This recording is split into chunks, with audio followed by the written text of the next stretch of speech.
Welcome in, everyone, to the Game or Die channel. We are celebrating RetroCember here on the channel, and basically RetroCember is a celebration of all things retro video games, so old school classic games. And this year, we're doing the Nintendo 64. Every day, we are releasing a new video covering a Nintendo 64 game. Some that you might have heard of and, have really good memories of and, might be classics. Some you might have never heard of, kind of like today's Beetle Adventure Racing. So let's get into it. So, Beetle Adventure Racing is an actually interesting game. It's licensed by Volkswagen, and it basically covers a racing game, and it exclusively uses the, at the time, brand new Volkswagen Beetle. Not the Bug from like the 60s, but the Beetle. And so it's a really fun little racing game that most people have no idea about, and let's just play a little bit of it, shall we? The load times are a little bit longer than most Nintendo 64 games. Most 64 games, they were all cartridge-based, so there really wasn't those long loading times of the 32-bit era like the PlayStation games. But this one does have a little bit of a hiccup. I don't know why exactly, but we're going to do a championship here, and we'll see how far we get. We'll go with novice, obviously, and we got to enter my name. Now, here it is. When they say enter your name with a lot of Japanese games, they mean enter your initials. But let's see if we can enter in my full name. Oh, yeah. All right, cool. And then car. Which car do we want? Well, it's kind of interesting because there's only one model of the Beetle, at least at the time. And they should all have the same exact stats. This is just the color and rims that are different. But they actually do have different stats: top speed, acceleration, and handling. So I always like going with top speed, but acceleration is a pretty important thing. Let's see, the red one is kind of like a all-around one. The yellow one has definitely better top speed, and the blue one has better handling. So do we go with blue, which has better handling? No. Do we go with red, which is the best all around, or yellow, which has top speed? Now, I hate the color yellow. I've always, especially this like pukey green yellow, but yeah, let's go with it. And of course, it has rumble pack capability. So what's kind of cool about this is the level designs are actually very interesting. They have a lot of little hidden shortcuts. It almost felt like a San Francisco Rush style game. I love racing games, but I never like the more realistic stuff. I like the hyper-realistic or the more surreal versions of racing games. Ooh, man, the handling on this is not great. You can see when you up the resolution in these older games, you definitely see those level seams, which is kind of interesting.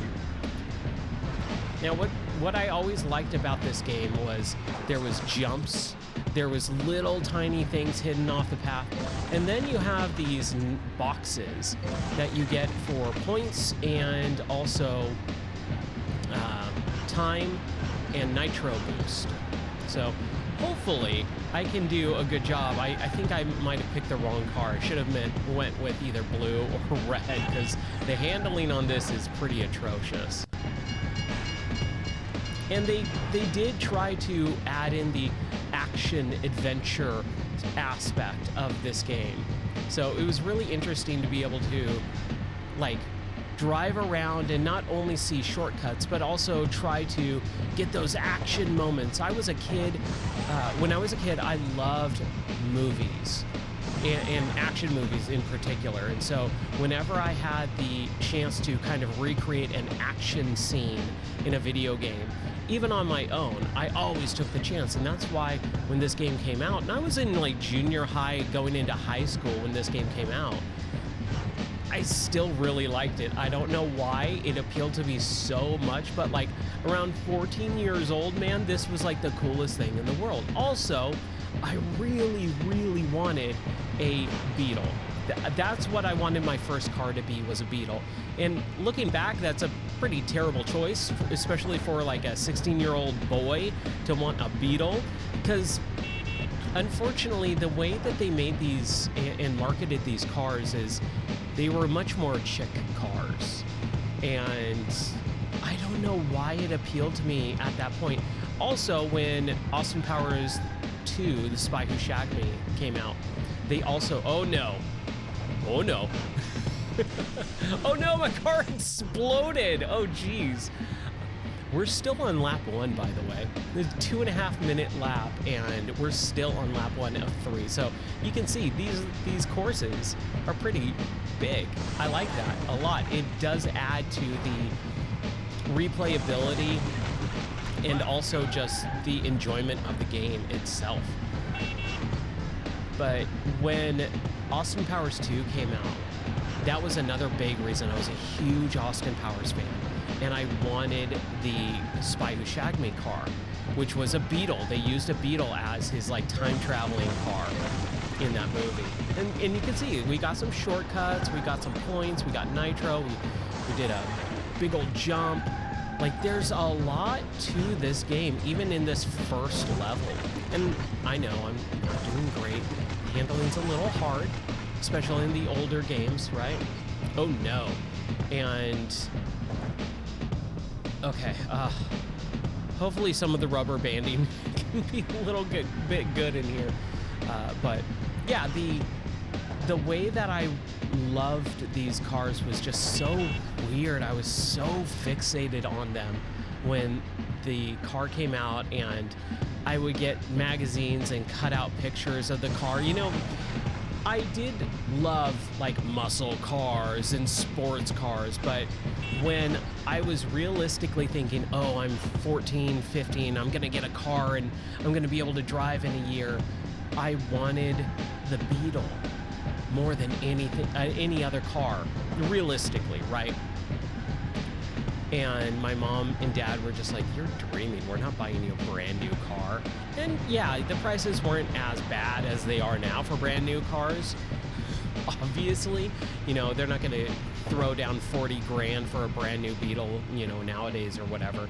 But even back then, I know the cars were fairly expensive. And I go, well, you know, if we just make $1,000 every month, then we can buy this car in 5 months, you know, or something stupid like that. Like kid brain activity. I was just like, oh man, we could totally do it if I you know, mow lawns, you know, 5 times a day or something.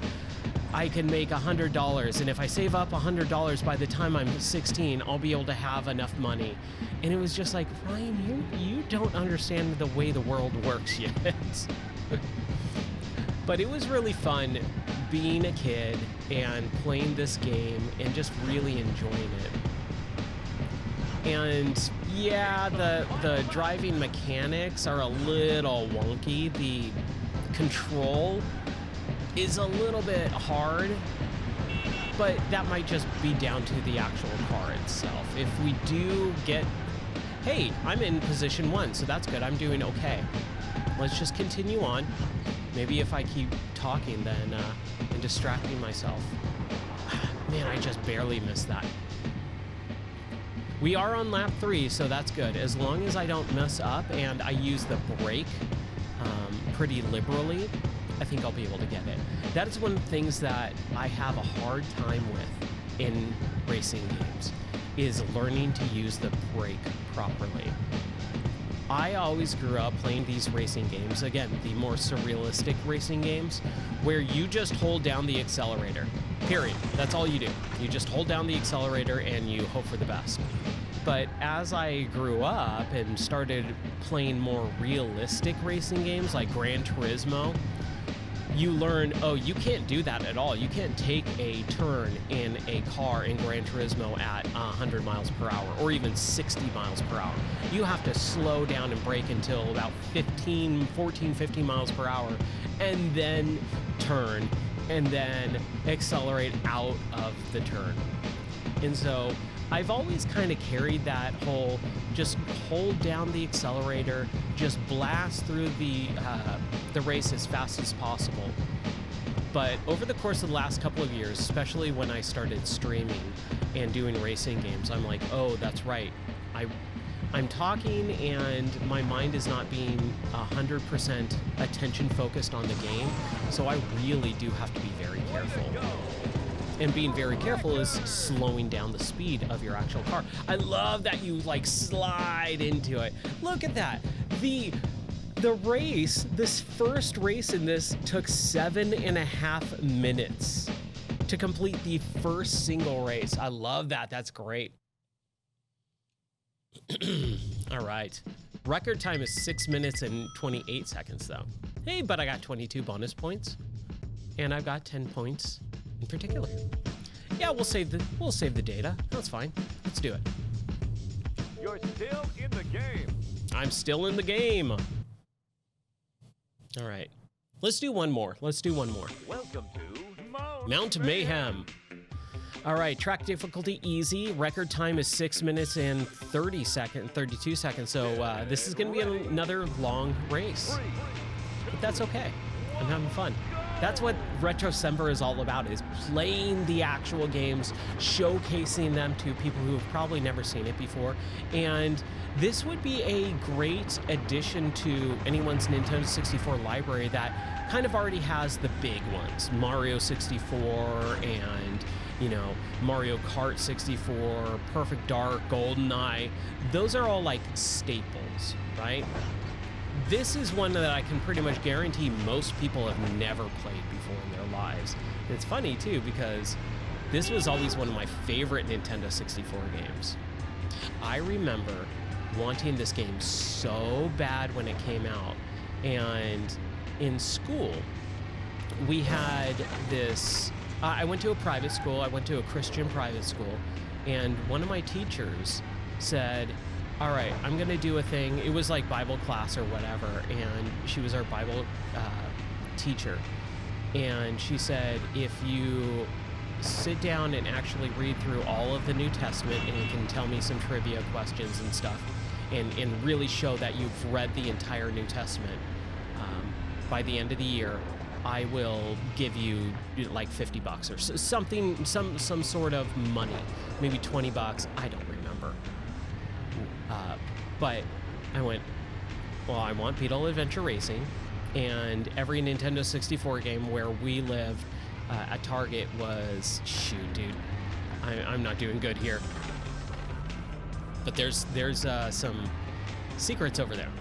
So basically, she said, I'll give you X amount of money if you can prove to me that you've read the entire New Testament.